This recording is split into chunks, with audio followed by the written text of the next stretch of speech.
Shalom, salam dalam kasih Tuhan kita Yesus Kristus. Renungan firman Tuhan untuk hari ini, Selasa, tanggal 11 Oktober 2022. Dalam nas bacaan 2 Raja-Raja pasal yang kelima, ayat yang pertama sampai ayat yang ketujuh. Namun sebelumnya mari kita mempersiapkan hati dan pemikiran kita masuk ke dalam doa. Terima kasih Tuhan, kami bersyukur oleh karena kasih dan kemurahan-Mu. Kami boleh menikmati setiap berkat dan penyertaan-Mu dan mengawali seluruh aktivitas kami dalam sepanjang hari ini. Kami mohon penyertaan dan perlindungan Tuhan, dan secara khusus kami akan bersama memahami bagian kebenaran firman-Mu. Terima kasih Tuhan, biarlah oleh pertolongan-Mu kami diberikan hikmat untuk melakukan setiap kebenaran firman-Mu yang menjadi suluh dan pelita di dalam kehidupan kami. Terima kasih Tuhan. Di dalam nama Tuhan Yesus Kristus kami berdoa dan mengucap syukur. Amin.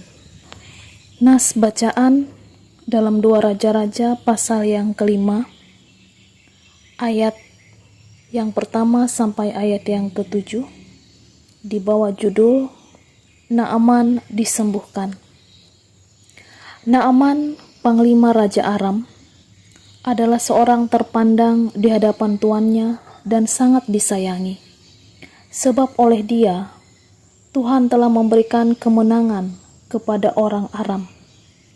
Tetapi orang itu seorang pahlawan tentara sakit kusta. Orang Aram pernah keluar bergerombolan dan membawa tertawan seorang anak perempuan dari negeri Israel. Ia menjadi pelayan pada istri Naaman. Berkatalah gadis itu kepada nyonyanya, "Sekiranya tuanku menghadap nabi yang di Samaria itu, maka tentulah nabi itu akan menyembuhkan dia dari penyakitnya." Lalu pergilah Naaman memberitahukan kepada tuannya. Katanya, "Beginilah dikatakan oleh gadis yang dari negeri Israel itu." Maka jawab Raja Aram, "Baik, pergilah dan aku akan mengirim surat kepada Raja Israel." Lalu pergilah Naaman dan membawa sebagai persembahan 10 talenta perak dan 6.000 shikal emas dan 10 potong pakaian. Ia menyampaikan surat itu kepada Raja Israel yang berbunyi, "Sesampainya surat ini kepadamu, maklumlah kiranya bahwa aku menyuruh kepadamu Naaman pegawaiku, supaya engkau menyembuhkan dia dari penyakit kustanya." Segera sesudah Raja Israel membaca surat itu, dikoyakannya pakaiannya serta berkata, "Allahkah aku ini yang dapat mematikan dan menghidupkan, sehingga orang ini mengirim pesan kepadaku, supaya ku sembuhkan seorang dari penyakit kustanya? Tetapi sesungguhnya, perhatikanlah dan lihatlah, ia mencari gara-gara terhadap aku." Demikian firman Tuhan. Yang berbahagia ialah mereka yang mendengarkan firman Tuhan dan yang memeliharanya. Amin. Setiap makhluk yang menjalani hidup pasti pernah terserang penyakit. Dan ketika penyakit itu menyerang, segala upaya akan dilakukan untuk kesembuhan itu. Bahkan rela mengeluarkan biaya yang mahal, menempuh jarak yang jauh, memakan makanan yang paling kita tidak suka pun akan kita lakukan demi datangnya yang namanya kesembuhan. Nas ini menceritakan tentang Naaman, seorang pahlawan panglima perang kerajaan Aram yang terkena penyakit kusta. Tuhan Allah Israel akhirnya memberikan kesembuhan bagi Naaman.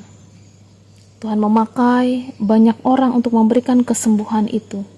Dan salah satunya dalam teks firman Tuhan saat ini adalah melalui seorang anak perempuan tawanan yang menjadi pelayan di rumah Naaman.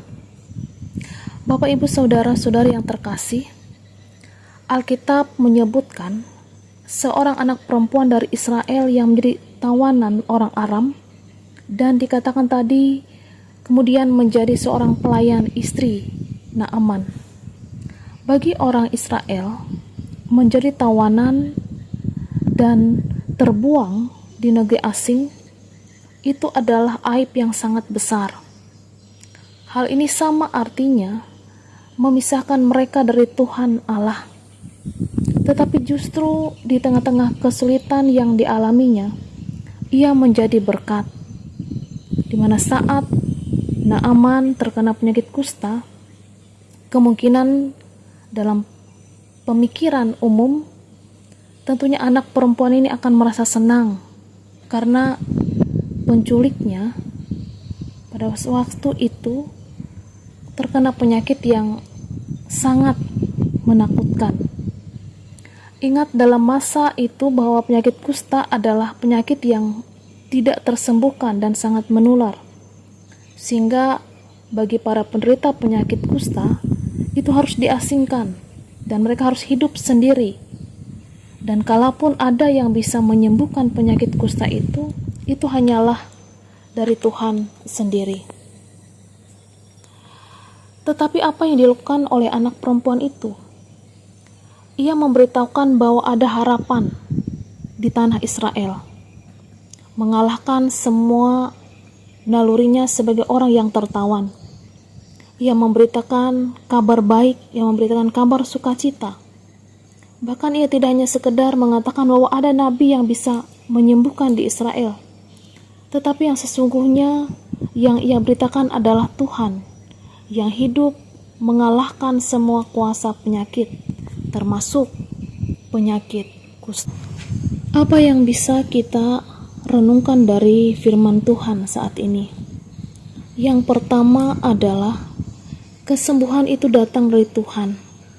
Tuhan bisa saja memakai siapapun untuk memberikan kesembuhan kepada seseorang, dan ia tidak memandang muka. Siapa saja yang percaya dan meminta kesembuhan darinya, maka ia akan menyembuhkannya. Kemudian yang kedua, setiap kita dipakai Tuhan untuk menjadi saluran berkat-Nya dari berbagai latar belakang dan profesi, dari kedudukan yang rendah sampai kedudukan yang tinggi. Profesi kita tidak menjadi penghalang untuk melayani. Bahkan setiap kita akan dipercayakan Tuhan untuk melakukan bagiannya masing-masing, melalui tugas, tanggung jawab, dan apapun yang Tuhan percayakan, Tuhan akan membuka jalan untuk membawa orang lain semakin percaya kepada Tuhan. Kemudian yang ketiga, pahlawan bagi Allah adalah pribadi-pribadi yang aktif memberitakan namanya melalui kehidupannya dimanapun, dalam kondisi apapun. Mari kita bersama dimanapun kita boleh berada, apapun yang Tuhan boleh percayakan dalam kehidupan kita masing-masing, tugas, pelayanan, pekerjaan, mari dengan sukacita kita mempergunakan seluruh talenta dan karunia kita dengan baik. Dunia mengajarkan, balaslah kebaikan dengan kebaikan, kejahatan dengan kejahatan. Tetapi Tuhan Yesus mengajarkan, balaslah kejahatan dengan kebaikan, dan kasihilah musuhmu, jadilah berkat bagi orang lain.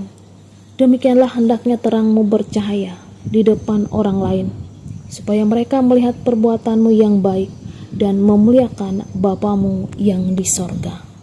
Amin. Kiranya Tuhan Yesus memberkati.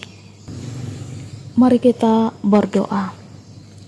Terima kasih Tuhan, kami boleh mendengarkan sabda kebenaran firman-Mu yang boleh bersama-sama kami baca dan kami renungkan.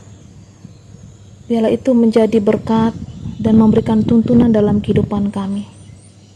Berkati setiap aktivitas kami dalam sepanjang hari ini. Terkhusus juga Tuhan, pada saat ini kami mendoakan untuk jemaat di Hingan Tokung. Tuhan memberkati dan menyertai setiap kehidupan jemaat Tuhan dan pelayan-pelayan Tuhan yang boleh ambil bagian dalam tugas pelayanan di jemaat ini.